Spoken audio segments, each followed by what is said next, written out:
बहुत समय पहले की बात है। एक नदी के किनारे बसा हुआ छोटा सा कस्बा था।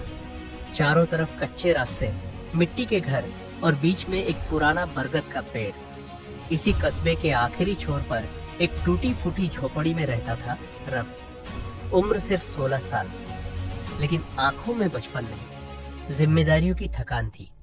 3 साल पहले एक भयानक बुखार ने उसके माँ बाप दोनों को छीन लिया था।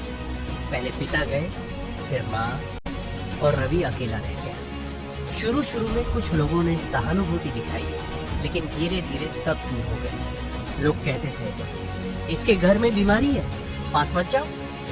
रवि ने समझ लिया था, अब उसकी जिंदगी का बोझ कोई और नहीं उठाएगा। पहला सहारा पेट की आग उसे कस्बे की सब्जी मंडी तक ले गई। वहां लाला शिव प्रसाद की दुकान थी। रवि ने हाथ जोड़कर कहा, लाला जी, कोई काम मिल जाएगा क्या?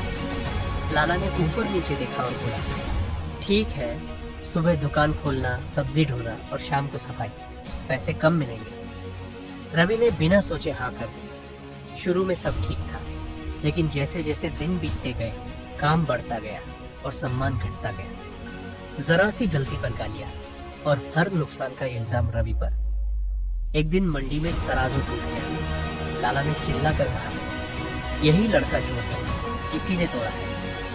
रवि सन्न रह गया। उसने कुछ नहीं किया। बिना सुने समझे उसे दुकान से निकाल दिया। दूसरा धोखा कस्बे के बाहर एक ढाबा था।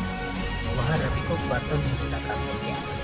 ढाबे में वह दिन रात मेहनत करता। ग्राहक भी उसे पसंद करने लगे। लेकिन एक शाम कैश कम हो गया। ढाबे का मालिक डर गया, तू ही है जिसने पैसे चुराए। फिर वही शाम, गद्दार। रवि का मन टूट गया। वह रात भर रेलवे प्लेटफॉर्म पर बैठा रहा, बार बार खुद से एक ही सवाल, ईमानदारी की सजा यही होती है क्या? एक फैसला सुबह हुई। स्टेशन के बाहर चाय की एक छोटी सी दुकान खुल रही थी। लोग लाइन में खड़े थे। रवि देर तक देखता रहा, फिर खुद से बोला, जब दूसरों के लिए काम करके बदनाम होना ही है, तो क्यों ना अपने लिए काम करूं? लेकिन पैसे, उसने रोजाना मजदूरी शुरू की। कभी ईंट ढोई, कभी रिक्शा खींचा, कभी गोदाम में बोरे उठाए। हर दिन थोड़ा थोड़ा पैसा जमा करता गया। नई शुरुआत 3 महीने बाद उसके पास एक छोटी सी रकम थी। उसने पुरानी चीज खरीदी, एक स्टोव, कुछ कप, चाय पत्ती और दूध। स्टेशन के पास ही उसने अपनी चाय की ठेली लगाई। पहले दिन सिर्फ 5 कप बिके, दूसरे दिन 10, फिर 20, फिर 50।